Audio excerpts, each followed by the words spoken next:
My favorite day of the year has arrived. No, it's not my birthday. The 2022 Healthy Mama Meal Planner is officially available for purchase.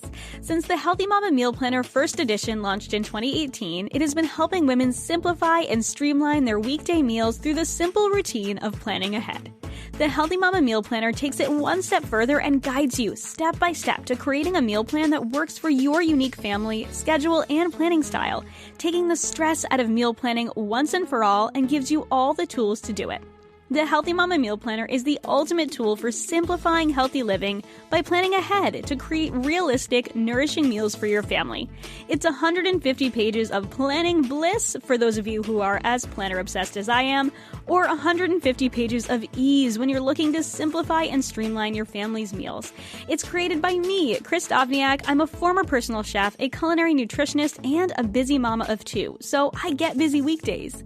The Healthy Mama Meal Planner is available in print or print-at-home editions. It features helpful lists to streamline the meal planning process for easier grocery shopping, better budgeting, and simpler, healthier family meals, as well as a full year of monthly and weekly planning pages. You also get a how-to guide for how to simplify meal planning for your unique family. So head to healthymamachris.com/meal planner to get your copy today. And the way we transition what nature has to offer us into our living human cells is through our digestive tract. That's how we break down these beautiful packages of nutrition called food and turn it into our cells. And our cells are always turning over. Every cell turns over about every 7 years. So we're really only 7 years old. And, the question I ask my clients a lot is like, what did you create those cells out of over the past 7 years? Living a healthy, balanced life is no small feat, especially when you're a mom. With meals to cook, laundry to load, work to do, and humans to raise, it can be easy to feel like we're in an on-again, off-again relationship with healthy living. But it doesn't have to feel this way. I believe living a healthy life has become way too complicated. What we need isn't a new plan or program telling us what to eat or how to live. We need simple, uncomplicated routines and information that's going to help us live our best, most beautiful life without rules and restrictions. Join me, Kristin Dovbniak, holistic health coach, certified intuitive eating counselor, and mama of two, for weekly conversations on what it means to live a healthy, balanced life, uncomplicate eating, and simplify in every area of mom life. Hey friends, welcome back to the Healthy Balanced Mama podcast. Chris here, your host, and I am so excited to kick off a brand new series with all of you on gut health. This is one of the number one requested topics here on the podcast whenever I ask you guys for whatever health topics you want to hear more about. Gut health is always number one up there with hormone health. And since I have been very open in sharing my own gut health journey, whenever I have had struggles with my gut health, things that I've done to get my health back in balance, my gut health specifically back in balance, but your gut health really relates to your entire body. It's crucial in the health of your immune system, your hormonal system. It's so important. It's so much more than just not feeling bloated all the time. And I struggled with my gut health for many, many years. I saw several doctors and nutritionists, most of which really didn't give me much relief other than one medication that helped me for a short period of time and then ended up creating more problems later on. So I was very excited when I was able to meet with our guest today. Over a decade ago, our guest, Josh Gitalis, helped me personally heal my gut, get my gut back into balance, as well as my hormones.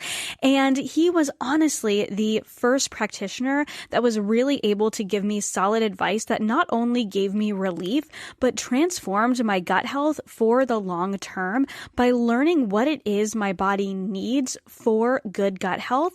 And he put me on a protocol that was gradual and really helped me to find what works for my body. And as we talk about in the episode, even when I'm feeling like my gut is a little bit off now, I know exactly what to do to get it back into balance. I know what foods to eat and what foods to not eat. I know what supplements work for my body. And in today's episode, we are talking about why it's so important to get to the root cause of our gut issues so we can really, truly heal. We also talk about how important our overall lifestyle and what we do around eating, how it can really transform our gut health. It's not just about what we put on our plates or what we don't put on our plates, though those things are important. Gut health is so much more than that. We talk about how important it is to not fight Mother Nature, but learn the things that are good for our gut and practice them, and how we can pass those things on to our kids as well. Josh shares some of the most important things to look out for when it comes to our gut health, some of the most important things to put on our plate for our gut health, supplements that he believes everyone, including our kids, need to include, why testing isn't always the first step when it comes to our gut health, but some of the things that we need to ask before we even dig into testing, and some of the daily lifestyle practices that we can take in order to improve our gut health. This was a fantastic episode, as I thought it would be. I always love talking to Josh. It was so fun to catch up, and I'm so excited that all of you got to be there along with me. So for those of you who don't yet know Josh Gitalis, clinical nutritionist, is a recognized expert in the fields of clinical detoxification and therapeutic supplementation. He runs a Toronto-based private practice with a worldwide client base. As a leader in his field, Josh teaches clinical nutrition for several natural health colleges and is the first Canadian nutritionist to become an Institute for Functional Medicine certified practitioner. Josh is a noted expert for various media outlets, including CTV News and City TV. And as I mentioned, he is the only nutritionist that's really helped me to heal my gut. So I am so excited to share his wisdom with all of you today. So without further ado, here's my conversation with Josh. Welcome, Josh. I am so excited to have you on the Healthy Balance Mama podcast. I feel like this has been a long time coming, and I'm so excited to chat today. I'm excited to be here. So I really don't think we need an introduction because I have known you for a long time now. I mean, we were talking about, I'm not sure the last time I actually saw you in person, but it was probably close to a decade ago.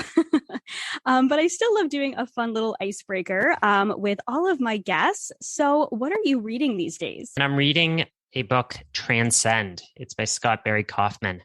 And what it's about, it's just fascinating because if you ever seen the self-actualization pyramid by Abraham Maslow, that's kind of circulating everywhere. Abraham Maslow did not mean it to be interpreted in that format. So this guy, Scott, wrote this book, Transcend. He's done a lot of research. He's read through his journals. He's, kind of reviewed it with a fine-tooth comb. And he's kind of come to the conclusions of what was trying to be communicated in terms of, kind of finding your purpose and, living from a place of actual self-actualization and understanding that it's not this hierarchy that you kind of go up these rungs of the ladder, but you can be at different rungs all the time. So it's just fascinating. I highly recommend it. That is so fascinating. I love when we can kind of look back and look at where things might have been misinterpreted, especially because, we have so much media now with social media and the internet and all these things that we didn't even have back then, and it was still misinterpreted. And so that sounds really fascinating. I love that. So we will put the name and the author and all that in the show notes if my listeners want to check it out. But I am so excited, like I said, to have you on today. And you are actually going to be kicking off our much requested gut health series. Most of all, because you were the first nutritionist that I ever worked with that actually gave me a protocol that worked to heal my gut. And I've kind of shared my gut health story with my listeners, my kind of journey. And, I had several doctors, nutritionists give me medications, recommendations, things like that. And to really no avail. And it just kind of kept getting worse. And so about a decade ago, when I came to see you, after the recommendation of this very smart lady, Megan Telpner, who I found you through, you really helped me to heal my gut. And also, we also worked on hormone health as well. But that's a whole other topic, though they are very much connected. We actually have a guest coming on to talk about the gut hormone connection in a couple of weeks. But I would love to just start by you sharing a little bit more about yourself. You have some incredible credentials and kind of how you got into the world of clinical nutrition. For sure. Well, I'm a clinical nutritionist and functional medicine practitioner. And I studied kinesiology in university, the University of Western Ontario, which has since been renamed Western. And from there, I didn't really want to go into any of the fields that you're kind of meant to go into from kinesiology. So I had worked in my fourth year on the football team as an athletic trainer, taping up a lot of ankles, dealing with dislocated shoulders, a lot of bloody faces and everything.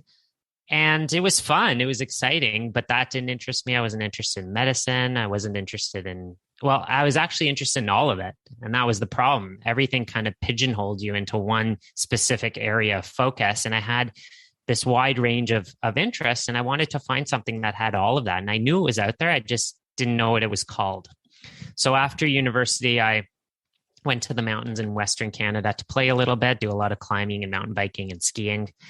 And after I did that for about a year, I decided I needed something more intellectually stimulating and came back home, became a personal trainer and helped people work out for a while, but realized people who were working out weren't as interested as in working in the inside of the body, in true health.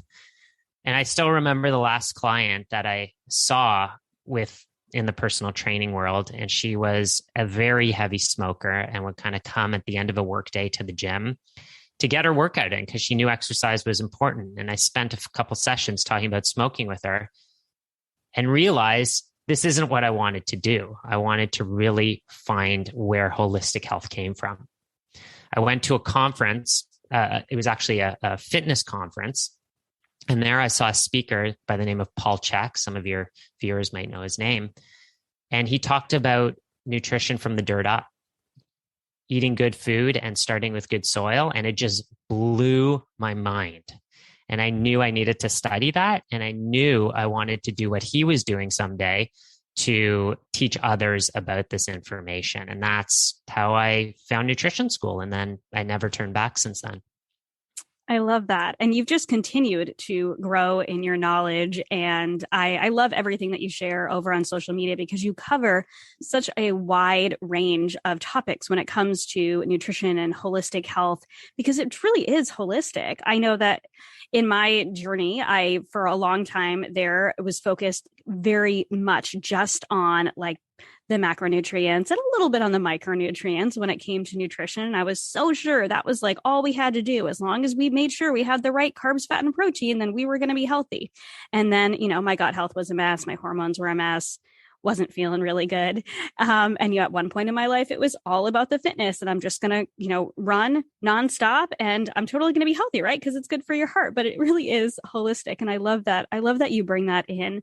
And one of the really important pieces to our overall health and something I definitely did not understand how much it really played into our health in so many different ways, everything from our immune system to our hormone balance to, really everything in our bodies is stemmed from the health in our gut. And so I've had so many listeners reach out wanting more and more about gut health here. So I had to bring you on and talk about this specifically, even though we could talk for hours and hours about all different aspects of holistic health. But I really want to kind of just take it back. And I want to have you explain from a clinical perspective, how important is gut health, or why is gut health so important? We wouldn't have you on talking about it if it wasn't important.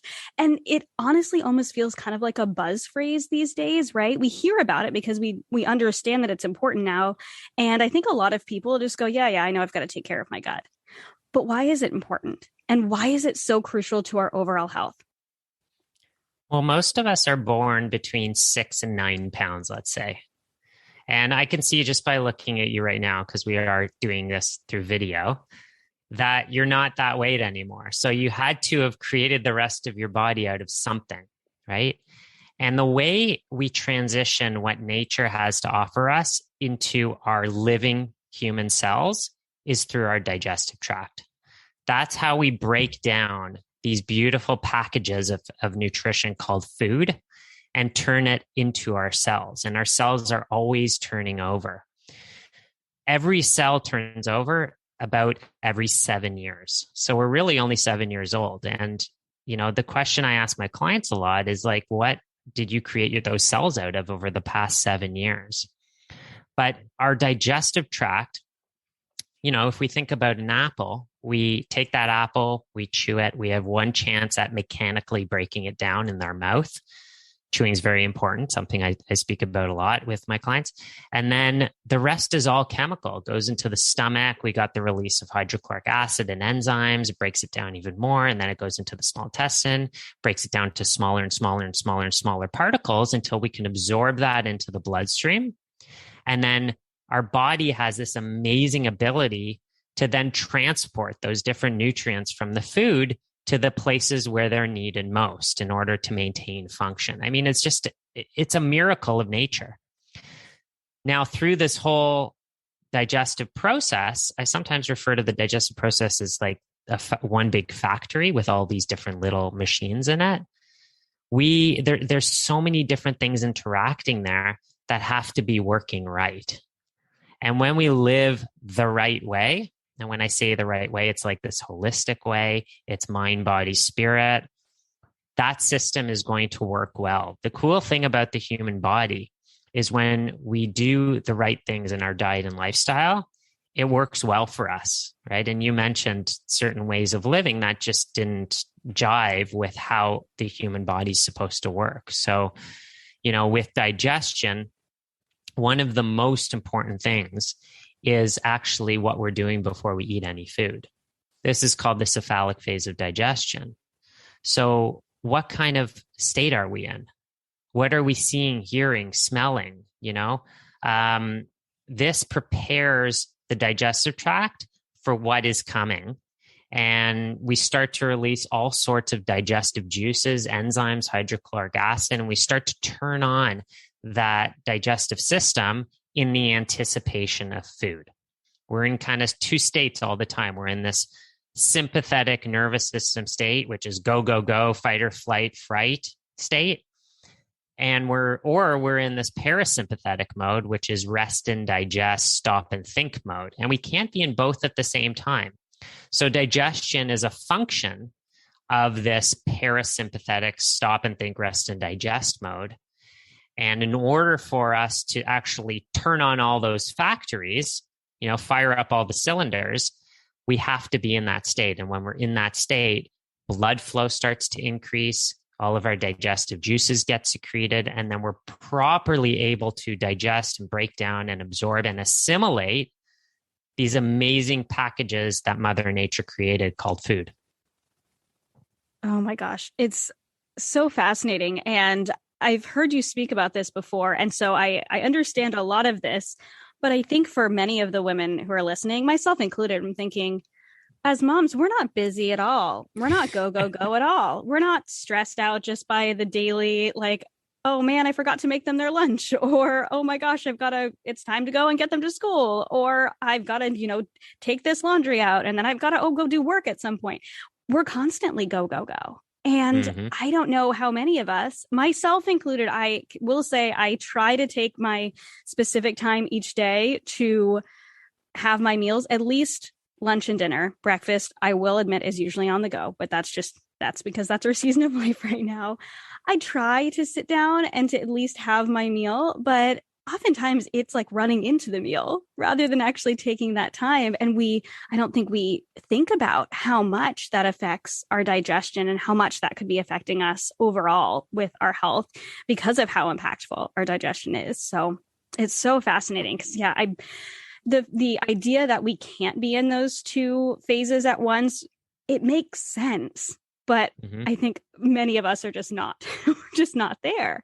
And so I think that is one of the most simple things that we could start doing to improve our gut health, right? It's just trying to, find a way to get into that state of rest before we eat and before we so we can allow our digestive system to work properly and to really assimilate those nutrients from that food. So for sure. Interesting. I think, especially in the health world, most people are so focused on what to eat rather than how to eat. And that makes such a big difference. It's like, if you're thinking of a factory, the what is like what's coming through that factory. But the how is how those workers are working the machines, how efficient those machines are. And we have this nerve that comes from the brain called the vagus nerve. Las Vegas, what stays in Vegas, what happens in Vegas stays in Vegas, but it's a little bit different for the vagus nerve because vagus actually means the wandering nerve. It kind of comes out of the brain and then goes to all of our different internal organs. And that nerve only kind of turns on. It's like plugging in the wire when we're in that rested mode. And it is very hard to get into that mode when you're a busy parent. Yeah, no doubt. So I'm always trying to assess, what an individual's life situation is and how much wiggle room we have in that life situation. One of the ways I describe this is, if we have a bank account of health dollars and we want to be able to put more health dollars in that bank account than we spend on a regular basis. Once we get to zero, we're about to go into debt. And then once we're in the red, that's when symptoms happen. So, we can kind of hover around $5, $10, but it doesn't really give you much resilience. If you have 100 health dollars, 1,000 health dollars, 100,000 health dollars, you can eat on the go sometimes. You can have that quick meal. You could throw back a smoothie. But if you're spending more on a regular basis than you're making in those health dollars, eventually you go into debt and you get symptoms. This is the law of Mother Nature. You cannot break the laws of Mother Nature. I can, at 3 a.m. in the morning, I can roll through a stop sign. No one's going to stop me if they don't see me. That's the laws that people make. And you can break those if no one knows, right? And get away with it.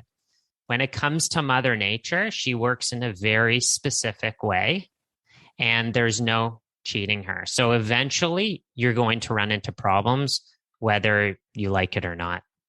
Oh, I love that bank account analogy because that makes so much sense that we need to be putting in more than we're taking out. And I think any of us can understand that, right? If we take more out of our bank account than is in there, it's just not going to work out, right? We end up going into debt. And so I think so much of this is, I know that so much of this, these really crucial, important parts of what really goes into our health and wellness is missed in the modern medical world. And this isn't just like your general practitioner. Sometimes this is, the doctor that you go to for healing your gut health. And this is, doctors are incredibly important and they play an incredibly important role in the medical world. So we're not downplaying doctors in the least bit. But, there's a lot of medical professionals that don't dig deep enough, I think, personally. And I think a lot of my listeners would agree who have had struggles with their health when it comes to things like gut health. And so or really any health issues, because a lot of it stems from the gut, right? Or arguably everything stems from the gut. So why do you think it is that so many healthcare practitioners don't dig deep enough? And from your perspective, where do you think we should start if we are struggling with our health, especially if we're struggling with our gut health, since that's kind of where we're focusing on today? Where do we start where a lot of medical professionals stop when it comes to needing to dig a little bit deeper? Great question. Well, I think they miss it a lot of the time because our healthcare system is more of a disease care system. And I don't mean that in a negative way. I just mean that in a factual way. As you said, it's very important that we have that system, but they're brilliant at stabilization and symptom control. I mean, that's what they're there for. If I'm in a car accident, take me to the nearest hospital. I mean, that's exactly where I want to be. But then afterwards, take me to the nearest nutritionist so they can dose me up on vitamin C to increase my collagen and speed up my healing. So they are really just looking for the symptoms and they're looking to treat those. I'll give you an example. I was just working with a client last week, and in her first protocol, one of the things that I gave her to take was ox bile.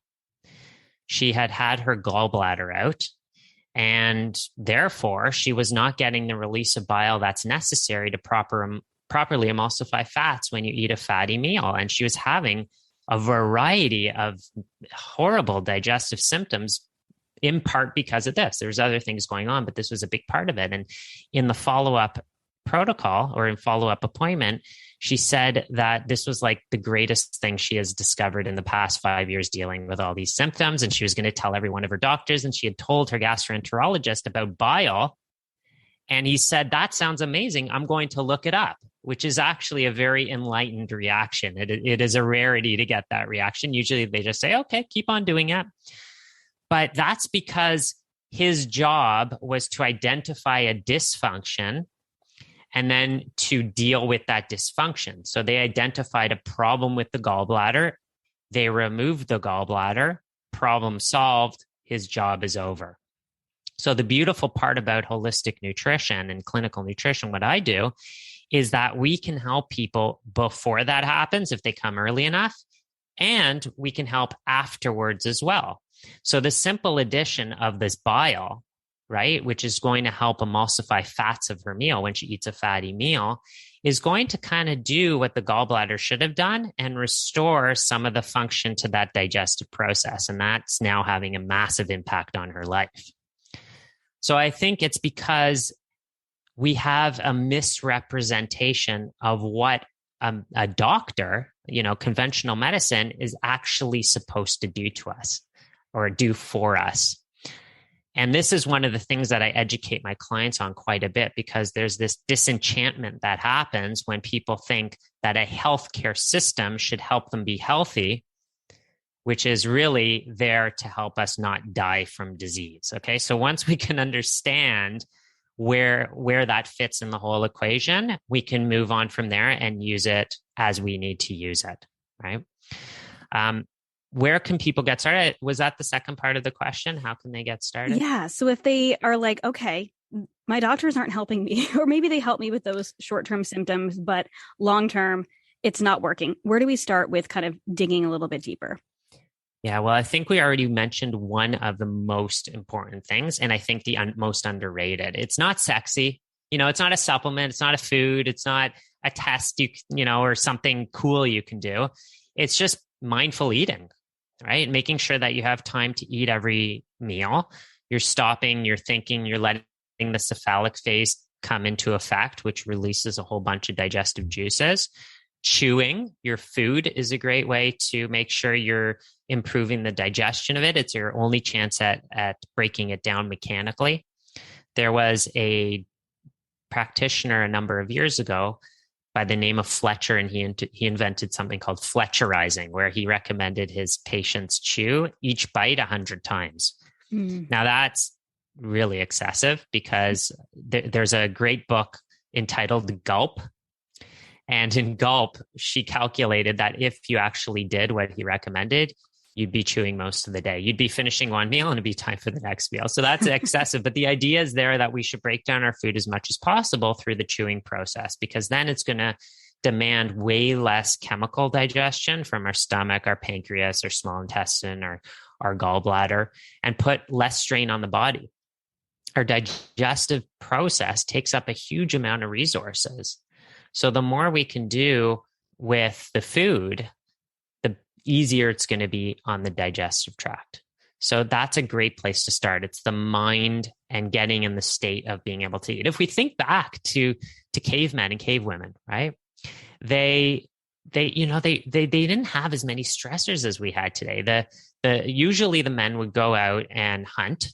They would bring back whatever they killed. Let's say they got a deer. Then the whole community would be around the fire. They'd be cleaning the animal. Everyone would be participating. You'd make a fire, and eventually you'd cook it, and it'd be time to eat. And that was a long process. That was a lot of time to get that cephalic phase into action. You'd probably start smelling the meat. And then afterwards, what do? you don't go right back to work again. You just chill out, you hang with the family, you hang with the tribe, maybe you work on the shelter or something. And it allows that nervous system to kind of fire up in terms of allowing for proper digestion. Yeah. Oh, it really is so powerful. And I know that actually sitting down and chewing my food was a practice that was really difficult for me, just because I am naturally really high energy. I'm very much on the go, not so much in this phase of my life. During the day, I get to sit down a lot and, or move around a lot, depending on if I'm recording podcasts or I'm recipe testing.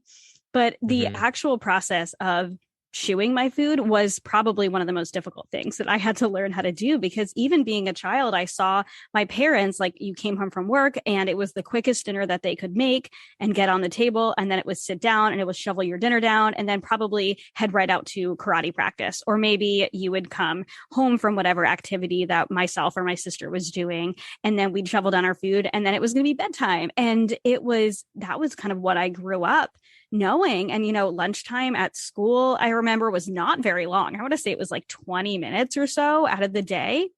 And so I think many of us are taught to not actually take that time to rest and to allow ourselves that time for digestion. And something that I learned, I've gone back and forth on being really good about taking that time, like I mentioned, to really, eat my food more mindfully. But one of the things that I have been trying to practice the last couple of years, which seems totally crazy to a lot of people, I'm sure it won't sound crazy to you, but I'm a huge fan of smoothies in the morning, just because my two kids' schedules, we live a half an hour away from my little's preschool. It is way worth it because her preschool is incredible, but it takes a little while to get there. And then my older daughter also has to go to school. So smoothies are my number one breakfast, just because it's easy to take with me on the go. Something I've been doing for the last couple of years is actually taking the time to chew my smoothie. Even though there's nothing to chew, it's trying to take it in and just like have a couple bites of my smoothie instead of sucking it all down, which would be really easy to do. And when I'm not paying attention, I do still do sometimes, but it really does. I notice a difference in my digestion afterwards, and not feeling like, sometimes if I do suck my smoothie down, I will feel bloated. And I'm sure some of that is from the air coming in when I'm sucking it down, because I use a metal straw, or, I'm sure it's also that I just took in a whole bunch of food all at once, and my body was not ready for and did not recognize that I took in all that food because I ate it so fast. So it's so interesting, just, personal anecdote for how that's been really helpful for me. But yeah, even those little things I think are just so important. Well, we can use, certain ways of eating food to our advantage. So I love smoothies because basically that takes a massive amount of digestion out of the equation. But as you said, you still have to think about the chewing of it. So, putting all that stuff in the blender is doing a lot of what your digestive process would have to take care of. But still, we need to turn on the nervous system to be able to assimilate that smoothie. And there's actually some interesting research into how chewing actually helps with brain development. So, it helps with development of the hippocampus and other parts of the brain. So it's really an important part of the whole nervous system. I've actually worked with a few people where they kind of got themselves into a pickle, where they had such disrupted digestion and so many symptoms associated with it that they started to have smoothies and soups and more until their whole diet became liquid, because that was really the only way to cope. And then their nervous system kind of lost the training that it needed in order to turn on that digestive process. So one of the things we had to start working on was actually having some of the liquid meals that they're having in food form and beginning to chew and retrain that system. But like anything, when used in the right way and not in excess, it can be wonderful. And I think smoothies are a really, really great way to pack a ton of nutrition into one meal and be able to get that in. Yeah, definitely. Especially for the busy moms listening who just are probably not going to be eating a whole bunch of vegetables for breakfast. If they've got to be on the go, we can get in some high quality nutrient dense foods that way too, which is awesome. So I would love to know, where you recommend. So maybe some important questions or tests. I know that, as a clinician, you do a lot of testing yourself, but what you would recommend to the listener who might be struggling or who is likely struggling if they're listening to this with gut health, what would you recommend they bring to their clinician, to their doctor, maybe to their nutritionist to start to dive into more of the root of gut health issues? They might be sitting there and sharing about their lifestyle. Hopefully, if they're with you, if their clinician's anything like you, hopefully they do dive into lifestyle first. But if they are struggling with gut health, where do you see a lot of healthcare practitioners fall short? Where do you think that they should, what kind of tests or questions should they ask to start out? Interestingly enough, I think one of the biggest traps that a lot of more holistic practitioners get into is too much testing, where someone comes to them and they're like, oh, okay, we're going to do these functional, medicine tests, we're going to do stool analysis, hormone tests, and all this stuff. And then they don't really know what to do with that. I mean, if you recall, when we were working together 10 years ago, I didn't have access to any of these tests. Mm-hmm. And one of the most valuable tools that I've always stuck by from day one is symptomatology. And our body speaks a language. Just like I'm speaking English to you right now and you understand me and you can interpret it, the body speaks the language of symptom. The problem is we've kind of lost touch with how to interpret that language and how to understand that language. And that's why I do what I do. And I teach others to understand symptomatology. But the symptoms can give such an amazing story and give you almost all of the answers. And that's where, getting a good history and asking a lot of questions is important. So one of my pieces of advice, if someone enrolls with some sort of alternative healthcare practitioner and they just want to do testing right off the bat without asking any questions, that's a big red flag, because especially with digestion, the digestive system is such it gives you so much feedback in terms of symptoms, and you can really learn a lot just by understanding what those mean. Now, above and beyond that, there are definitely situations where we run into a dead end or we haven't made as much progress as we'd like. So from the symptoms, we learn this, and do a certain protocol, and maybe we've improved things 50%, but they've reached a plateau. At that point, there's other testing that we can do. There's one that I really like called the GI map, which is a really comprehensive stool analysis where we look at good bacteria, bad bacteria, pathogens, yeast organisms, parasites, worms, and a whole bunch of different digestive markers that indicate how the immune response is, how many enzymes you're making, and if you have a leaky gut. And it gives us a really good picture as to what's going on in the digestive tract above and beyond what we might learn from the symptoms. So to contrast that kind of with conventional medicine, and if you had really severe digestive issues in your digestive system, one of the things they might do is a stool test. And when they do a stool test, they're really just looking for some of the biggies. They're looking for the big parasites, and those parasites have to be alive when they look at it. And some of them live higher up and are dead by the time they get to your stool. And if you don't have that, they just kind of brush it off. Maybe they look for blood in the stool.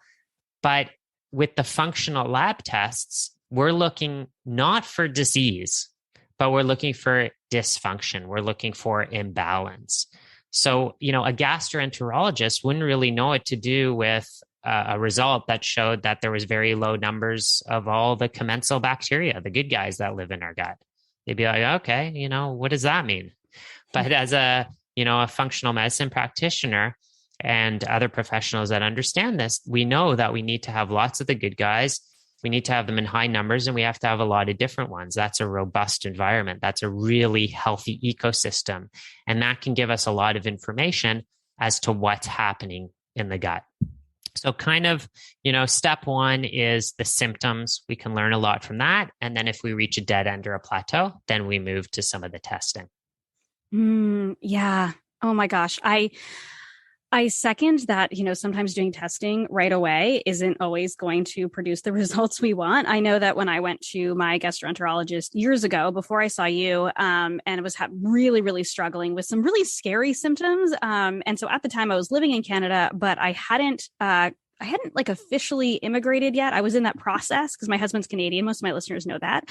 And so I had to go home to go see my gastroenterologist. And so I remember going home and spending an entire weekend getting all of these tests done. And, I got the endoscopy and the colonoscopy and everything. And I remember feeling like super woozy and drinking the apple juice that they gave me afterwards. My dad was sitting with me and the gastroenterologist comes up and sits next to me and, asks me how culinary school was going. And I'm like, I told you about that because I was out and that's the only time I've ever been put under. And it was very, very odd. And he's like, so I have your results. And I'm like, okay, I'm like ready for him to give me some sort of diagnosis that I can go off of. And he's like, you look very inflamed. I'm like, yeah, I know. Like I've been having all of these symptoms. I understand I'm inflamed. He's like, yep, looks like upper digestive tract, lower digestive tract. You're very inflamed. I'm like, okay, what can we do from there? He's like, well, there's not really much we can do. There's this medication we can try. I was like, okay. All right. Well, we've already tried one medication. I had some acid reflux medication that I was able to come off of working with you. But that was the only real recommendation he had for me. And I was like, I am not feeling okay. Then we need to dig deeper. And, working with you over several months, I was able to really, at least in my symptoms, almost immediately, just changing some of the things that I ate and some very light supplementation went away. And so, I think so much of it was really just going, okay, here are my symptoms. And the doctor just going, all right, well, we got to get in there and see what's going on. And him basically telling me what was obvious. So yeah, I really like that you really make sure to, have your patients explain, these are the symptoms that I have and start from there. And then if we need to, we go a little bit deeper with that testing. So I would love to go a little bit more into the practical side of things. And so, like I mentioned before we officially started recording, I'm going to go a little bit general here. And so I understand that everything is incredibly individualized to the patient that you're working with. So we're just going to kind of go with some general gut health. And I understand that a lot of this is very individualized. But what do you think? I think first and foremost, what do you see being some of the biggest mistakes that people are making when it comes to maintaining or healing, but really maintaining their really good gut health, I guess? Mm-hmm. Well, in functional nutrition, we always think about two things. We think about what do we need to take out and what do we need to put in. Okay. That helps to simplify it a lot. So when we think about what we need to take out, I like to think about what I call the sliver. If I step on a piece of wood and get a sliver in my foot, there's a few ways to deal with that. I can put a Band-Aid on and just kind of ignore it. I could take painkillers to numb the pain. But no matter what I do, that sliver has to come out before the healing happens. And if I want that pain to go away. So we have to kind of figure out what the slivers are in our life. And we've talked a lot about the mental aspect, but then we have to also think about what foods we're putting in our body that doesn't really work with these amazing machines called the human body. And, the obvious ones are the frankenfoods, the foods that aren't really food. Michael Pollan came up with that term, frankenfoods, which I love. But these processed, highly extra, ultra processed foods that have no resemblance to what they originally were in nature. And if you think about it, you have to turn that into your cells, to be made into a new you in the next 7 years. I mean, the metabolic cost of that is so beyond that you're definitely taking out more health dollars than you're putting in, right? So we have to think about what's going in our body. It has to be whole foods. It has to be the least processed possible. And it has to be, loaded with all the nutrients and unrefined. So that's kind of step one. Then if we want to get a little bit more picky, there are certain foods that the majority of people have issues with. I'm not going to say everyone, but the majority. And the biggest one is gluten. So we know that gluten, and I could talk for hours about gluten, and I know we're not going to get into that today, but gluten, what it does is it can cause a leakiness in the gut. And for some people, this can be a transient effect where between the one time they have gluten and maybe the next time they have it, the gut is able to heal. There's no snowballing effect of that negative effect, and they're fine. And they have no issues with it. But for a large percentage of the population, they have certain genetic susceptibilities that snowball this effect and create more and more issues. Obviously, the worst of the worst on the spectrum is celiac disease, which is an autoimmune disease where you have destruction of the small intestinal lining. But there's a very broad part of that spectrum called non-celiac gluten sensitivity, which we're studying, which we've learned quite a bit about, but we still need to learn a lot more. And that's when people are going to have physical manifestations of issues from gluten, but not be full on celiac. Many people are going to react negatively to it. So, I think pretty much everyone should avoid it. When in my practice, someone can't see me unless they're avoiding gluten, dairy, and sugar for at least a month. So the other two are dairy. Dairy is a lot of people are sensitive to it. And again, I don't think we have so much time to go into it, but there's good dairy, there's bad dairy, there's dairy we've eaten for hundreds and hundreds of years. And then there's, skim milk dairy, which is basically just a frankenfood. So there's going to be big differences, but most people are sensitive to that. And there's also cross reactivity with gluten and dairy, where in the body, the dairy looks like gluten. And then sugar is a huge one. So we used to maybe, 100 years ago, consume maybe 20, 30 pounds of sugar per year. Now, most people are consuming their own body weight in sugar, 150 pounds per year.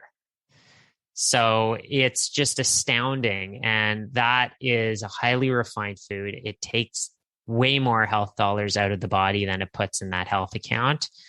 It disrupts the whole microbiome because it's like a party for all the bad bacteria. They love to eat that stuff. When it comes in, they get very excited and start to procreate and create serious imbalance. And it really messes with blood sugar, which has a whole bunch of residual effects on our hormones, on our brain, on every system in the body. So those three, if we're talking about biggest bang for your buck, for the general audience, I would take those three out, at least for a month to give it a trial and see how you feel. And then we need to dive into a lot more specific eliminations if we're talking about dealing with specific issues. Like one group of foods that I think has grown in popularity in terms of being helpful to avoid are the FODMAPs, which can cause IBS in certain people. And the FODMAPs are a group of carbohydrates, fructo, oligo, di, and polyols. That's what FODMAP stands for. That can cause fermentation in the gut and then cause gas and bloating and all sorts of issues associated with IBS. So low FODMAP diets can be helpful. And also the nice thing about low FODMAP diets is that there's also been spillover, and it's been shown to be helpful in inflammatory bowel diseases as well. So then we get more specific. Okay, so that's the elimination. That's getting the liver out. Then what do you want to add in?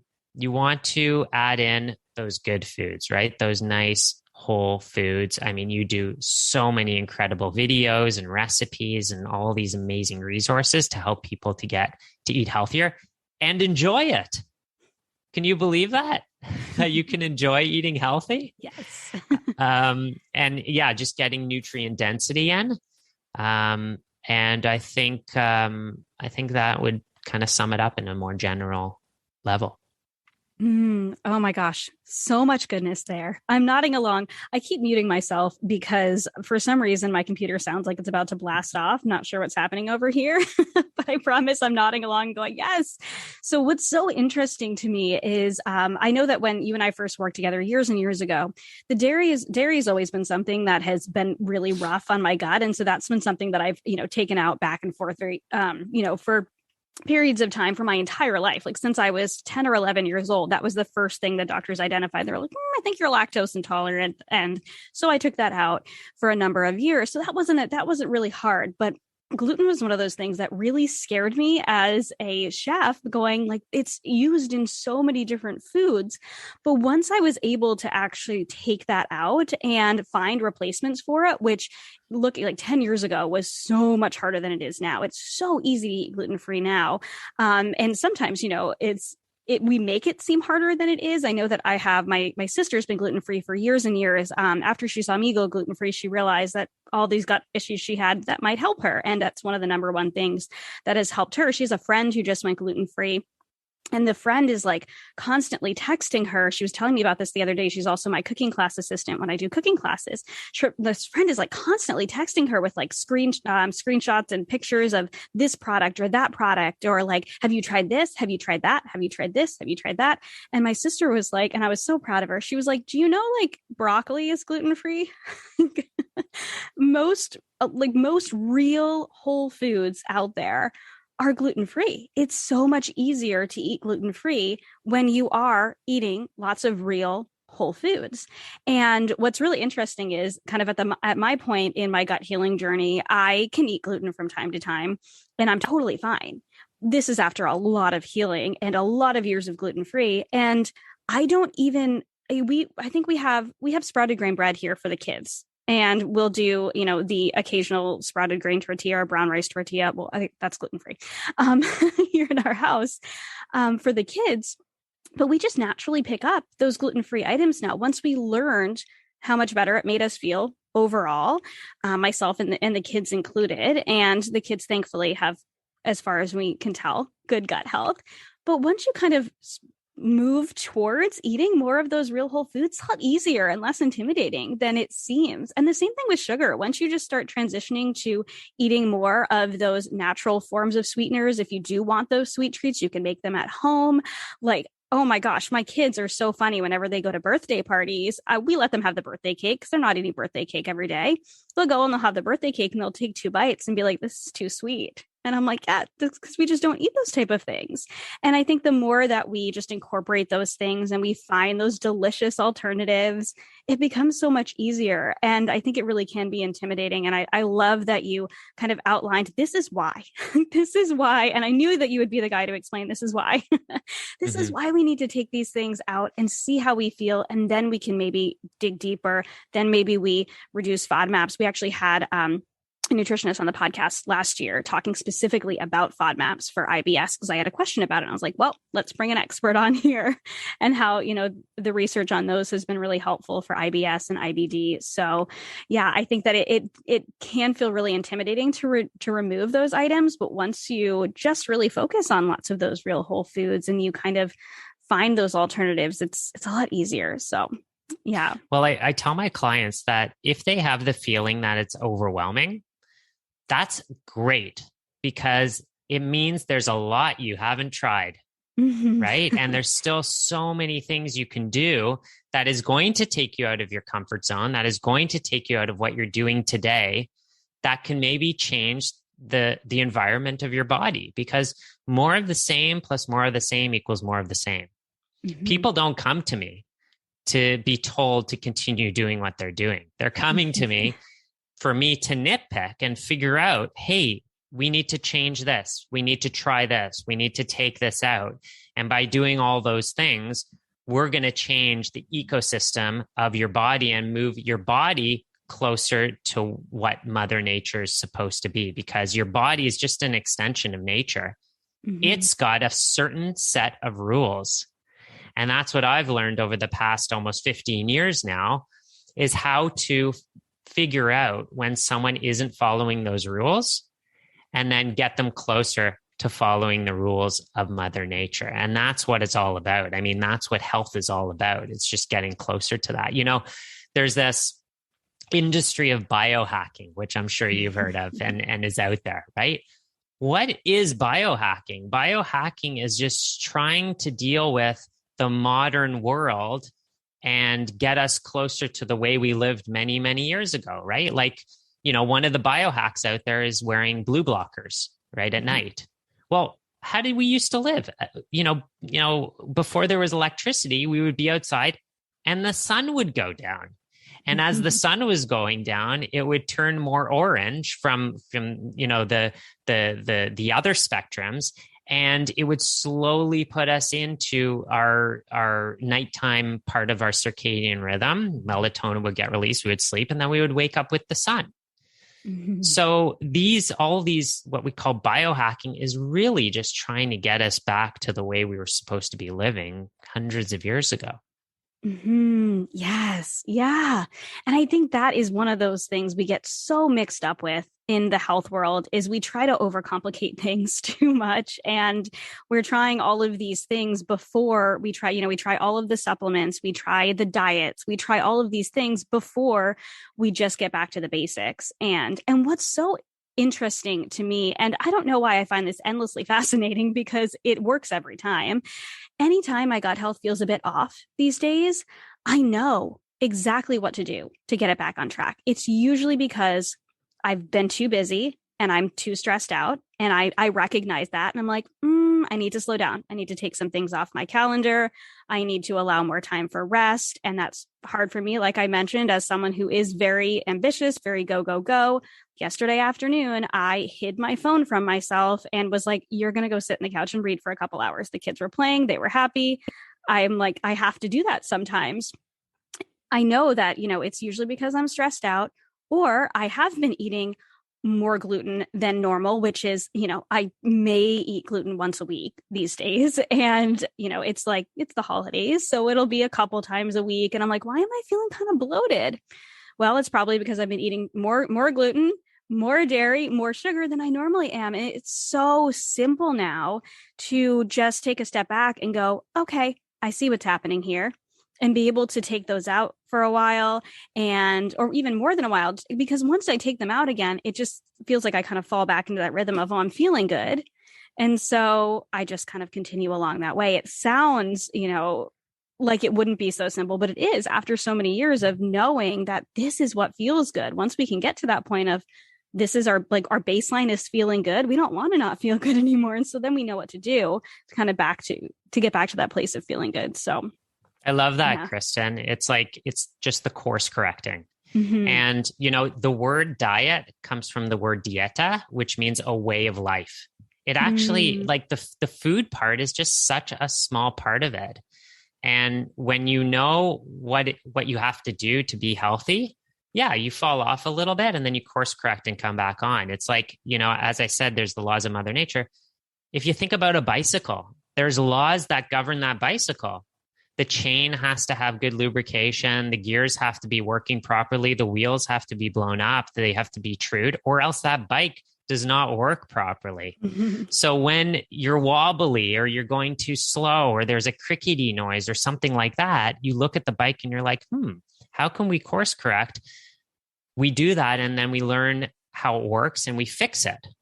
And, we saw each other 10 years ago and you haven't come back, which is my goal. I don't want to ever see my clients again, but I've had clients that call me, 3-4 years after I finished with them. And they say, these symptoms have come back. And I look back at their protocol and I said, well, have you tried doing our protocol that we did 4 years ago?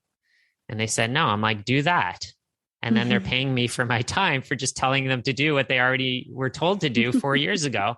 And they get better again because they're going back down the same path, and success leaves clues. So when we have a success and something works, we know we're moving in the right direction. I often talk about this thing called the slope of health. Did I show you the slope of health back then? I think so. Yeah, I remember it. Yeah, I put it in every single protocol and teach it to all of my students. And there's nothing stagnant that we do. There's no food we eat. There's no drink we drink. There's no relationship we have. There's no activity that we do that is just neutral. Everything is moving us either towards health or away from health.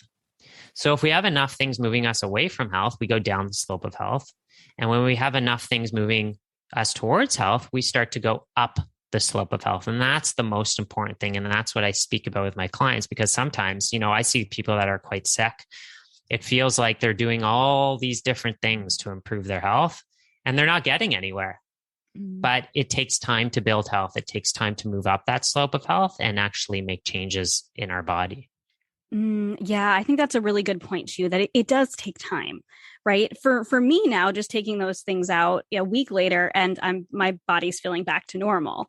But that's because I worked so hard on my gut health for so many years. And it's just sort of that course correction. Like you said, it does take time and it to actually, especially if you have been not treating your body in the way that it wants to be for so many years, if you've had these gut health issues or hormonal imbalances or whatever it might be, this inflammation issue, whatever it might be for a number of years, it's going to take time and intention to get to a place that feels really good. And so I think we all want the quick fix, but the quick fixes never last. And so really being able to be understanding that it's probably going to take some time, but it's so worth it in the end is so important.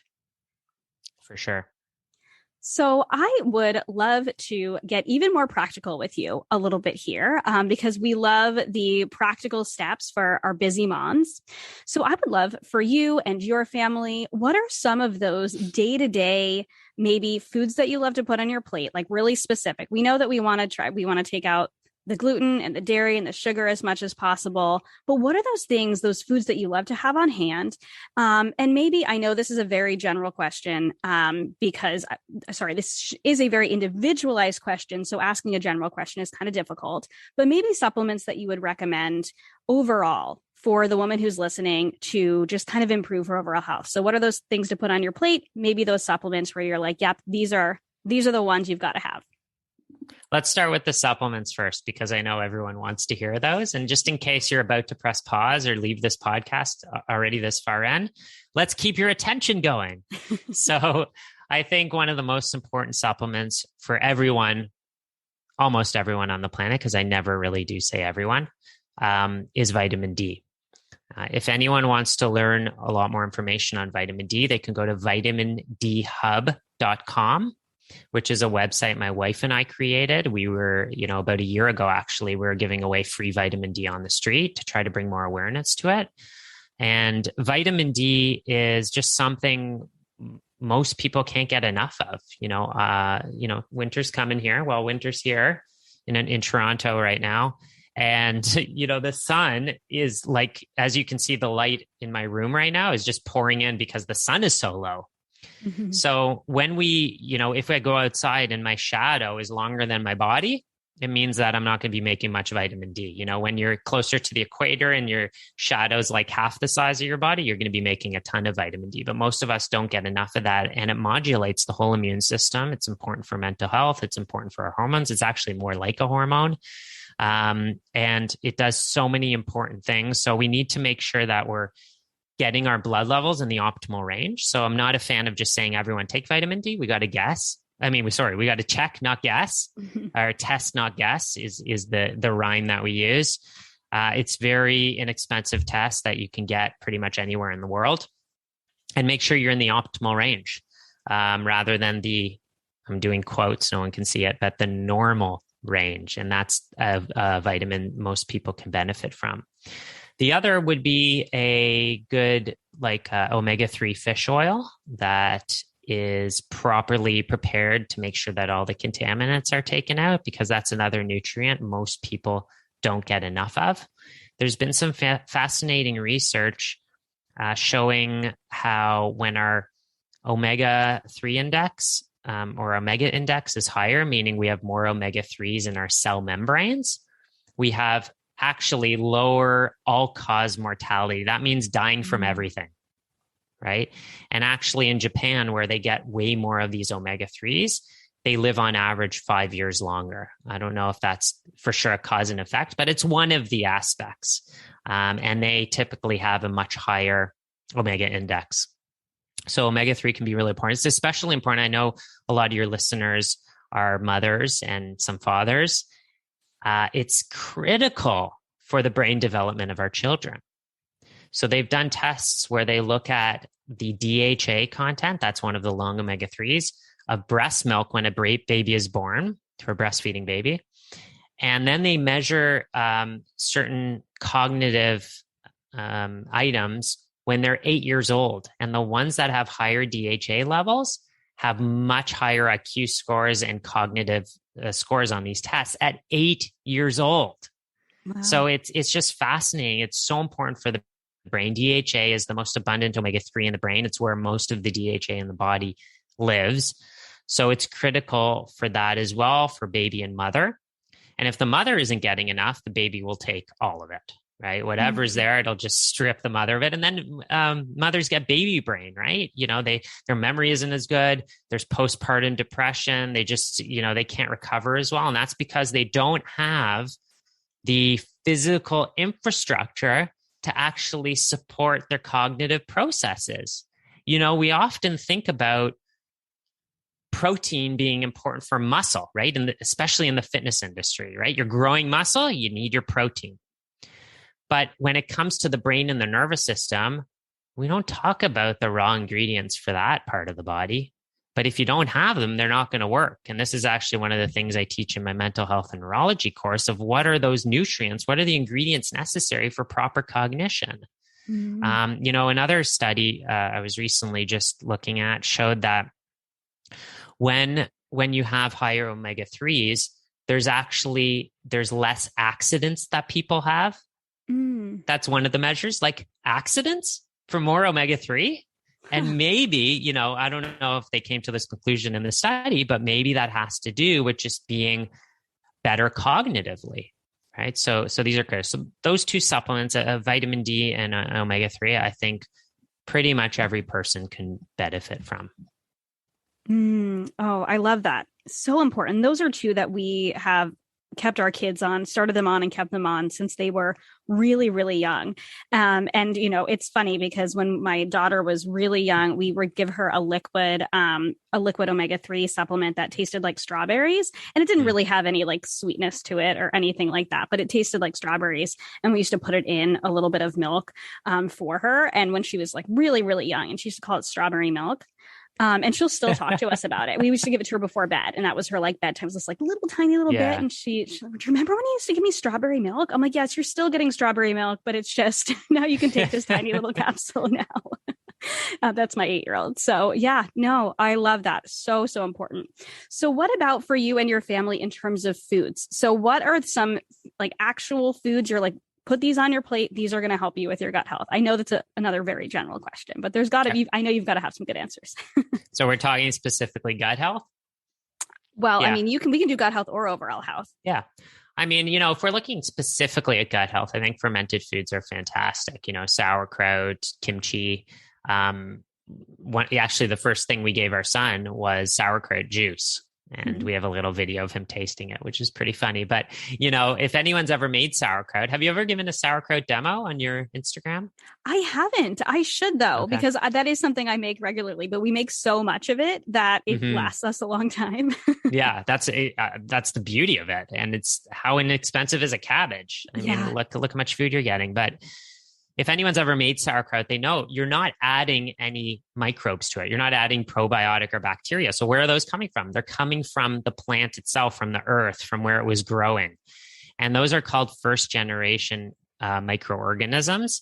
And they're really effective at living and improving the microbiome, living in our gut. Those are the ones that we've lived symbiotically with for so many years. So they're really amazing for digestion, on those naturally fermented foods.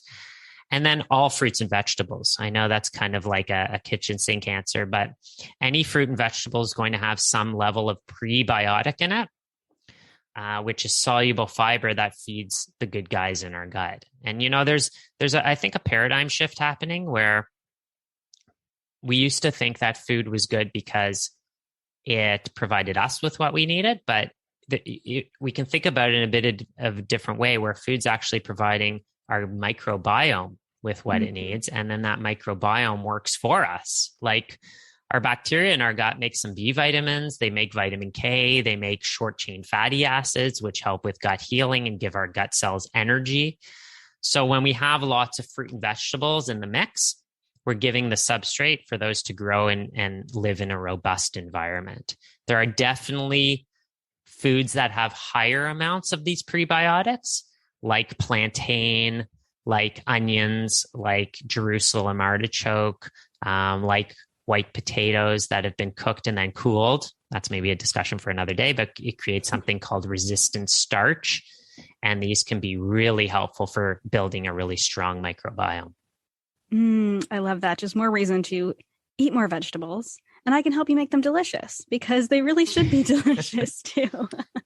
They should We had be. some friends over for dinner on Saturday night, and I made a mistake. I made a big mistake where I only made one tray of roasted broccoli, and I forgot that my kids will eat an entire tray of roasted broccoli themselves. Like my husband and I have to take our portion first so we actually get some of the broccoli, because my oven's just not big enough to make as much broccoli as my kids would eat. And, they aren't a huge fan of raw broccoli, but if you roast that broccoli up, my kids will literally eat an entire tray of roasted broccoli. So it's all about finding those delicious ways to cook it and getting more of that in. So I love that. Let me ask you a question, because there's one vegetable that's always kind of been a challenge for Megan and I, and that's Swiss chard. So we kind of have it in rotation, but it's not something we really enjoy. And I've tried so many different combinations. Do you have any good tips on Swiss chard? I mean, we juice it sometimes, which is a good way, but we had it last night. It wasn't great. Honestly, it's not my favorite either. I usually go for kale more, but I try to rotate in, right? So, but I cook it very similar to kale. The kids, I will admit, they don't love it. They do love kale. They love kale, but they just don't love the texture of it, I think. So I like to saute it with some avocado oil, so that it gets a little bit crispy. A little bit of lemon juice will take down some of that like very robust flavor, which I know is one of the good things about it. It's a bitter green, but a little bit of lemon juice helps with that, and a little bit of lemon zest. And then I do some garlic in there too. So I add some garlic in there, and that's really what I do. And I don't think there's any other way that I found that I like really, really love. Something that I love to jazz up any sort of green is a lightly toasted nut. So like finely chopped, lightly toasted nut and finely chopped. So almost like so I'm thinking of a salad, almost like a crouton type. So it adds a little bit of texture to it. So I'll do that. So I'll lightly toast walnuts. Walnuts actually go well with Swiss chard, or even pine nuts, or pecans very lightly. And even sometimes a little bit of salt, especially if you toast them in a dry pan, some of those natural oils start to release. And if you sprinkle that on top of the greens, it almost feels like you're having something with like some croutons on top. So there are different Italian recipes where they'll do their sauteed greens with like some breadcrumbs on top. So some not pan fried, but pan toasted breadcrumbs. And this is kind of the same concept, but with some nuts on top. So that's something that we'll do. But Swiss chard's a hard one. So are collard greens. They can be kind of hard too. They are. Yeah. I think one of the uses we like for collards is to use them as a wrap. If you take the collards and you blanch them a little bit and you take the spine out, you can kind of use it as like as a wrap. Yeah. And just kind of stuff anything you want in there. Yeah, actually, you know what? Funny enough, way back when I was doing the culinary nutrition program with your wife, Megan, I did my final project on pregnancy nutrition, which was funny because that was years before I was pregnant with my daughter and my oldest daughter. And so I did oh my gosh, I'm losing the name now.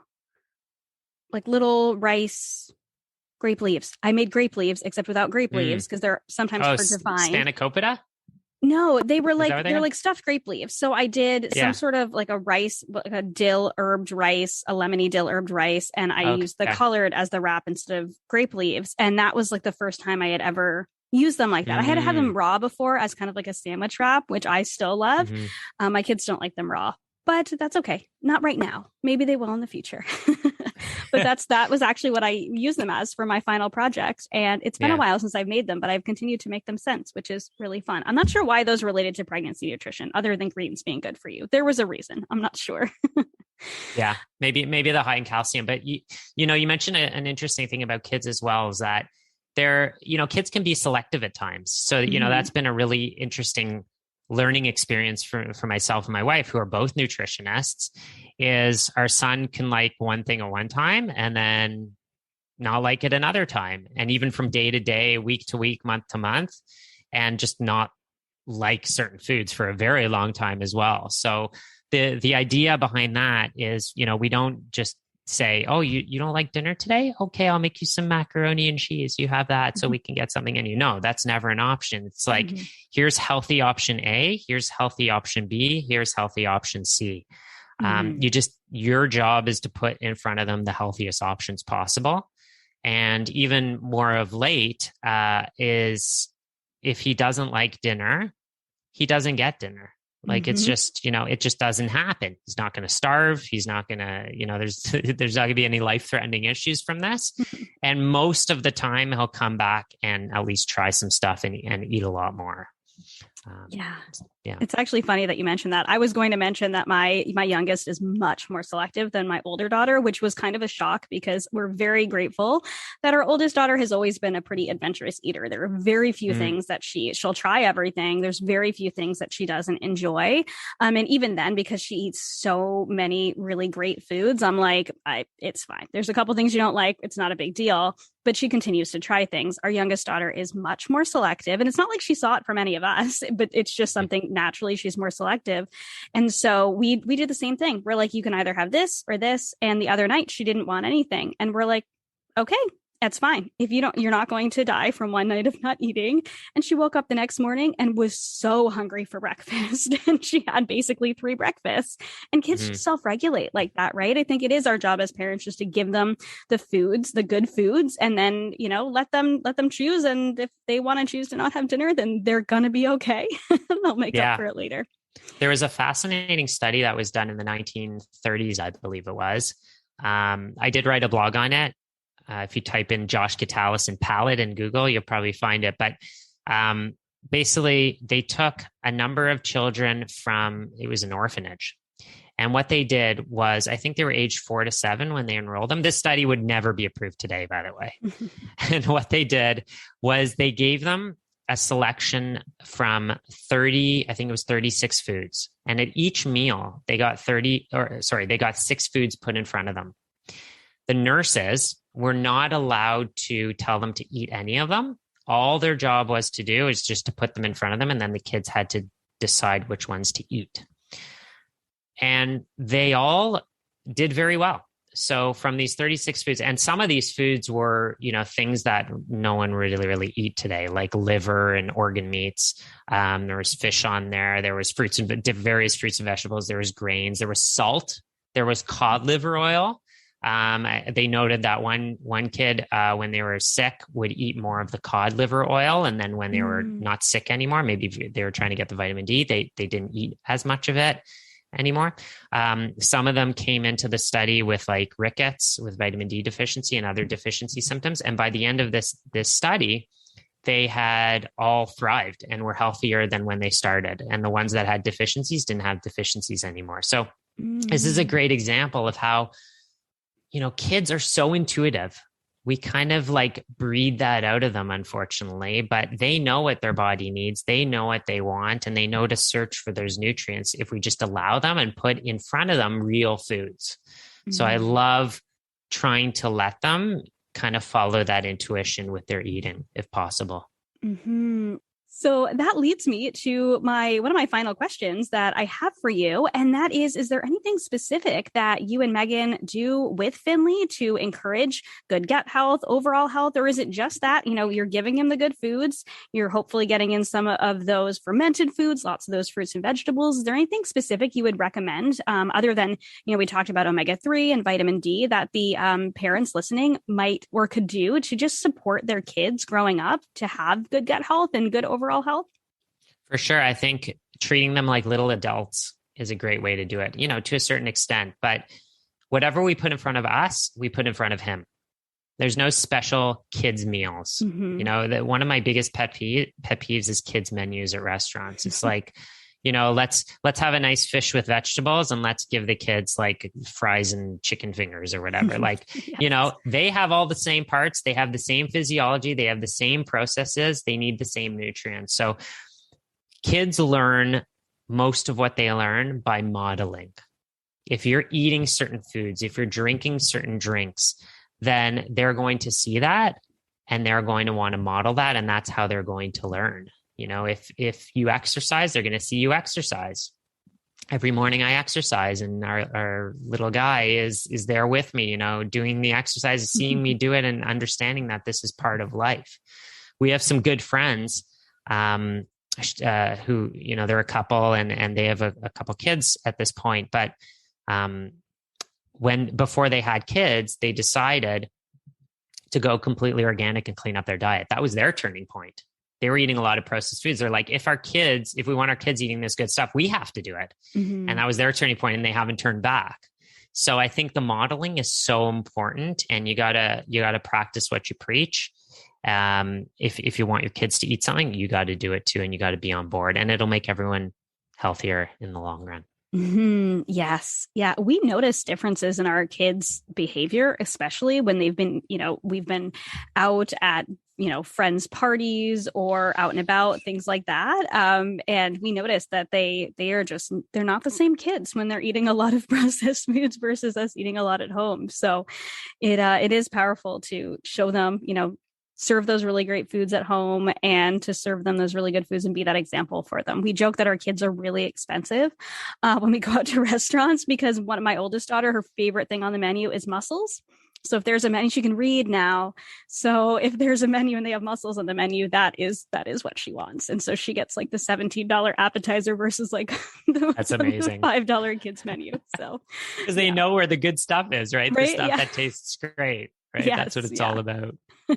But you know what? I mean, just a side note here is you mentioned their behavior after they go and eat certain foods is like, how many kids would have their ADD or ADHD cured by cleaning up their diet?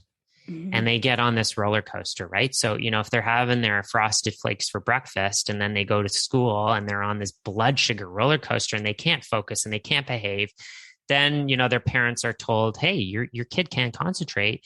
They've got ADD or ADHD. Mm-hmm.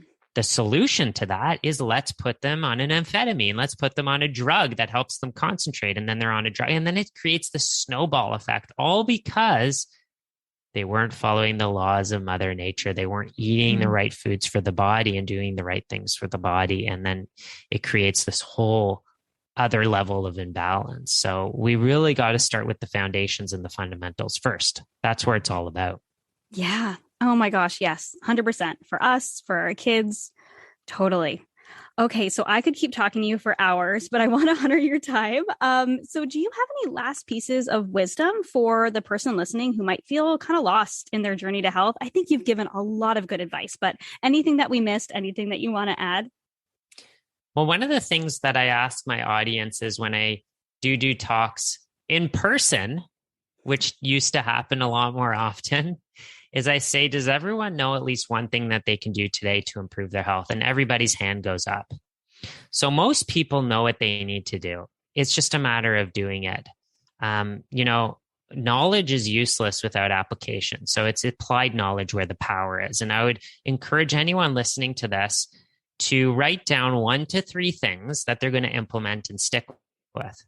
Because I love podcasts, and I'm sure you love podcasts. You have a podcast. I'm sure you listen to podcasts, but they can come and go so fast. I don't know how many podcasts I've listened to where there's been so much good information and then I forget it all because I never did anything about it. This stuff is only useful if people are actually doing something about it. So take 1 to 3 things from what we've spoken about today and just do it for at least a week. Definitely a month would be great. And hopefully the rest of your life, because that's what actually creates lasting change, is when we can do this over a lifetime. Yes. Oh my gosh. So good. I love it. So 1 to 3 things, go and implement those. So I have some fun little rapid fire questions that we do at the very end. But before we get to those, where can my listeners connect with you and the work you do? Where can they meet with you if they want to meet with you? They can find out everything about me at joshgitalis.com. I split my time between my clinical practice and teaching. So I have a full functional nutrition certification program. And I also, most of the courses in that program are standalones as well. If anyone's looking to dive in and learn a little bit more, they're offered to all the way from health enthusiasts to actual practitioners working with people. So they can check that all out at joshgitalis.com. And if you haven't connected with me on Instagram. That's one of my favorite places to post stuff. I just enjoy the process. Definitely add me on Instagram so you can see different posts there as well. Thanks for asking me, Kristin, about that. Awesome. Absolutely. Oh my gosh, this has been so great. Let me just ask you the fun little rapid fires if you have a couple minutes, because I know we've been on for quite some time. Let's do it. So my first one, I'm very curious for your answer to this one. Coffee or tea? I could go off on this for a very long time, but I won't because this is rapid fire. Because I used to be addicted to coffee in university. I think that's how I got through university, and then broke up with it. And now I use it a lot more responsibly. But definitely it would be tea. My wife always makes fun of me that I need a tea ceremony for everything. Right now I'm sipping on a second cup of jasmine green tea, which is one of my favorites. Actually, Genmaicha is my favorite. And just an interesting little side fact is that in your first cup of green tea, you get the most caffeine and the least amount of catechins, which are those great antioxidants. But in a second cup, you get way less caffeine and you get way more of the antioxidants. So if you have a good green tea, make sure to brew it twice because you're going to get all the benefits that way. Oh my gosh. I did not know that, because I love jasmine green tea is actually one of my favorites. And I quit coffee last year too. And it's been super helpful for my hormone balance, especially. So I needed to do it because I had gotten to a point of using it irresponsibly. And so jasmine green tea is one of my favorites, and I will oftentimes refill after, and I'm like, it's kind of weaker, but it still has the flavor. So I'm doing something good for my health. So that feels really good. Intuitive drinking, Kristin, you're doing it. You knew there was something good in there still. I love it. I'm going to keep doing it then. Okay. Question number 2, podcast or book? It depends. I love podcasts. I listen to them all the time. I often listen to them while I'm working out. And it's a great way for me to consume that information. Kind of hard to read a book while you're doing, a deadlift, right? But with books, I love, if a good novel, there's nothing like a good novel. And I kind of committed to trying to go between nonfiction and fiction for a while because I was just doing too much of the nonfiction. But to sink into a deliciously awesome, well-written book there's nothing like it. I agree. So what did you eat for breakfast this morning? Today I had our homemade almond bread. It's actually my wife, Megan Taupner's recipe. You can find it on her website if you just type in almond bread. And it's a grain-free bread. And on top of that, I had some grass-fed cream cheese, which I recently discovered, with some wild blueberry jam on there. And I had an elixir with that, which had Dandy Blend in it. It had a little bit of my elixir in it. I don't know if you're familiar with that. I'm sure you've heard of it, but it's a chocolate-based powder with some adaptogens. I had some collagen in there, a few other little things as well. But yeah, it's delicious. Sounds delicious and super nutrient dense. I love it. I mean, not that I expected anything less. So then what is your first choice? Oh, sorry. One more thing. My son had the same thing. Oh, awesome. By the way. I love that. And he even takes a sip of the elixir sometimes. So that's all good. I love that. I was developing smoothie recipes yesterday, and I was planning on keeping a couple of them to have for breakfast the next couple of days. I don't like to keep them too long. But my daughter was like, can I try that one? And I was like, yeah, sure, of course. And she takes it and she's drinking it. And she's drinking. I'm like, do you just want it? And she's like, yeah. And I'm like, okay, they're full of so many good things. You just get to know, right? Yeah. So I'm like, okay, I guess that's not my smoothie anymore. So what is your first choice when ordering takeout? There's a place in Toronto called Impact Kitchen. Have you ever eaten there? No. When you've been here? Yeah, it's amazing. It's all organic. It's all gluten-free. And they just have the most delicious stuff. It's one of the greatest things, and they're opening more and more locations, which is fantastic. So shout out to the one of the owners, Josh Braun there. And my clinic, which I gave up in June of this year at the Bricks and Mortar. I'm work all online now. It was like a block away from there, so that was one of my go-tos. Impact Kitchen. That's awesome. Well, next time I'm in Toronto, I'm going to have to try it because I wonder if it came after I left, because it's been a few years since I've been there. So yeah, probably. So early bird or night owl? Early, always. I finally convinced my wife with the time change to take advantage of that 1 hour and get to bed earlier and wake up earlier. So now I can fit my workouts in the morning without being woken up by my son and interrupted, which is fantastic. So we go to bed, lights out at 9, and I'm up by like 4:30, 5 o'clock every day now. Oh, I'm like that too. So I love that. I love the morning. Back in my university days, I would give up the night to wake up earlier and study in the morning. Like that's just always when my brain has worked its best. Yeah, that's so funny. I was exactly like that too. And I was that kid in college with my eye mask on and my earplugs while my roommates would stay awake until like midnight, 1 a.m. later. And I would study in the morning too. So interesting that we are still early birds even after all these years. 100%. So my last question, because this is the Healthy Balanced Mama podcast, and we like to talk about balance in every area. What does balance mean to you in this season? Well, balance, I think, is something that it's kind of a paradox because you're never actually in balance physically, mentally, emotionally. You know, you're always dealing with the trials and tribulations of life, and probably a lot more over the past couple of years. So balance is always just about trying to move in that direction, trying to constantly go up the slope of health by following those laws of Mother Nature that I spoke about earlier. And when we do that, we can stay closer to that state of balance, right? And we feel good. We know in our brain and in our mental health when we're doing more of the right things versus more of the wrong things. Our emotions are one of those things I was talking about that are symptoms. It's the language of the body. You know, if someone is depressed or anxious all the time, there's nothing wrong with their brain. There's nothing wrong with them. That is merely a symptom of certain things that are out of balance, and they need to look at their life. They need to look at their diet. They need to look at their environment and figure out what's out of balance there. So when I'm talking about balance, it's about trying to follow what you're true to. And the more of that you do, the better balance I think you'll have. Oh my gosh. I love this question because it always feels like the perfect way to end things, even though, like I said, we could definitely keep talking.